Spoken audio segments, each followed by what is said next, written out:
बिस्मिल्लाहिर्रहमानिर्रहीम। अल्लाहुम्मा सल्ली अला मुहम्मद कमा तुहिब्बु व तर्ज़ा लहू। अस्सलामु अलैकुम। मेरा अकीदा है कि 7 के अदद में खैर बहुत है। मेरा अकीदा है कि 7 के अदद में खैर बहुत है। दलील इस बात की ये है कि अल्लाह ताला ने भी 7 अदद को बहुत इस्तेमाल फरमाया है। जैसे अल्लाह ताला ने दिन भी 7 बनाए, उलुल आज़म पैगंबर भी 7 हैं, आसमान भी 7 हैं, ज़मीनें भी 7 हैं, कुरान करीम की मंजिलें भी 7 हैं। अलहम्द शरीफ जो कि उम्मुल कुरान यानी कुरान की माँ है, इसकी आयतें भी 7 हैं। मशहूर दरिया भी 7 हैं, मशहूर सितारे भी 7 हैं। खाना काबा के तवाफ़ के चक्कर भी 7 हैं। रमी शैतान के फेंक कर मारे जाने वाली कंकरियाँ भी 7 हैं। मदीना के मशहूर फ़क़ा भी 7 हैं, जिनका नाम लिख कर गले में रखने से गले की हिफाजत होती है। असहाबे कहफ भी 7 हैं। सफ़ा और मरवा के दरमियान दौड़ भी 7 हैं। इंसान ने अशरफुल अज़ा चेहरे में 7 सुराख हैं, 2 कान के, 2 नाक के, 2 आँखों के और 1 मुंह। सजदे भी 7 अज़ा के साथ किया जाता है। रोज़े के भी 7 आदाब हैं। अर्श के साए में जगह जिन लोगों को मिलेगी वो भी 7 अशख़ास होंगे। हज़रत अय्यूब अलैहिस्सलाम अल्लाह की हिकमत और मसलहत से 7 साल तक बीमारी में रहे। जहन्नुम के भी 7 नाम हैं। जहन्नुम के तबके भी 7 हैं। शरीयत में बच्चे को भी 7 साल की उम्र में नमाज पढ़वाने का हुक्म दिया गया है। शैतान की पैरवी करने वाले भी 7 किस्म के हैं। हज़रत यूसुफ अलैहिस्सलाम भी अल्लाह की हिकमत और मसलहत से 7 साल जेल खाने में रहे। सूरह यासीन में मुबीन भी 7 हैं। अल्लाह ताला जहन्नुम पर भी 7 पुल बिछाएंगे, जिनको पुल सिरात कहते हैं।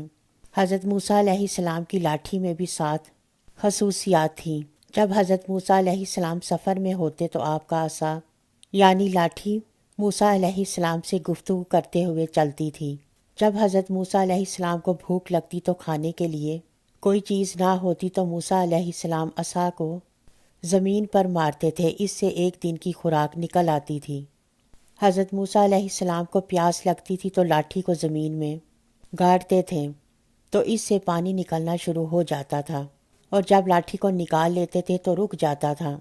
जब फल खाने की चाहत होती तो अपने असा को ज़मीन में गाड़ देते थे कि फ़ौरन ही इसमें पत्ते लग जाते थे और फल भी आ जाते थे। जब कुएं से पानी निकालने की ज़रूरत पेश आती तो आपका असा डोल का काम देता था और कुएं की लंबाई के बराबर लंबा हो जाता था और डोल की शक्ल के 2 बर्तन हो जाते थे। रात के अंधेरे में इस असा से रोशनी निकलती थी। जब कोई मुखालिफ मुकाबिल आता था तो ये असा खुद से लड़कर दुश्मन से मुकाबला करता था।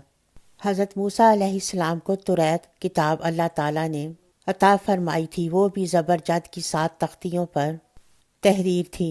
मिराज की शब में रसूल अल्लाह सल्लल्लाहु अलैहि वसल्लम के बैतुल मक़दस में अमामत करने की हालत में, मुक्तदी होने की हालत में नबियों और रसूलों की सफ़ों की तादाद भी 7 थी। हज़रत आदम अलैहिस्सलाम के इंतकाल पर ज़मीन और आसमान और बाकी मखलूक ने भी 7 दिन तक अफसोस किया था। अगर कोई शख्स ये चाहे कि मेरे रिस्क में बरकत बारिश की तरह हो, अगर कोई शख्स खैर व बरकत और रिस्क में वुसअत का ख्वाहिशमंद हो तो इसको चाहिए कि शाम को मगरिब की नमाज के बाद सूरह वाक़िया 1 मरतबा और फजर की नमाज के बाद सूरज निकलने से पहले सूरह यासीन पढ़ लिया करे और एक तस्बीह इन कलिमात की भी पढ़े। इंशाअल्लाह ताला खूब कसीर रिस्क में फरावानी होगी और बारिश की तरह बरकत होगी। अगर इसके साथ एक तस्बीह इस्तग़फ़ार की और मिला लें सुबह के वक्त तो नूर अला नूर होगा और रंजो गम से भी निजात हासिल होगी। हाजतों के पूरा होने की दुआ। अगर कोई हाजतमंद इस दुआ को फजर की नमाज के बाद 40 मरतबा रोज़ाना पढ़ लिया करे और अपने जायज़ मकसद के लिए दुआ करे तो इंशाअल्लाह ताला हाजत पूरी होगी। अल्लाह पाक से दुआ है कि वो हमें और आप सब सुनने वालों को अपनी सच्ची इबादत की तौफीक अता फरमाए। आमीन। अपना और अपने गिरदोनवा का बहुत ख्याल रखें। वीडियो पसंद आने पर हमारे चैनल को सब्सक्राइब करें और सवाब की नीयत से अपनी फैमिली और फ्रेंड्स के साथ ज़रूर शेयर करें। दुआओं में हमें याद रखें। मिलते हैं अगली वीडियो में, तब तक के लिए अल्लाह हाफिज़।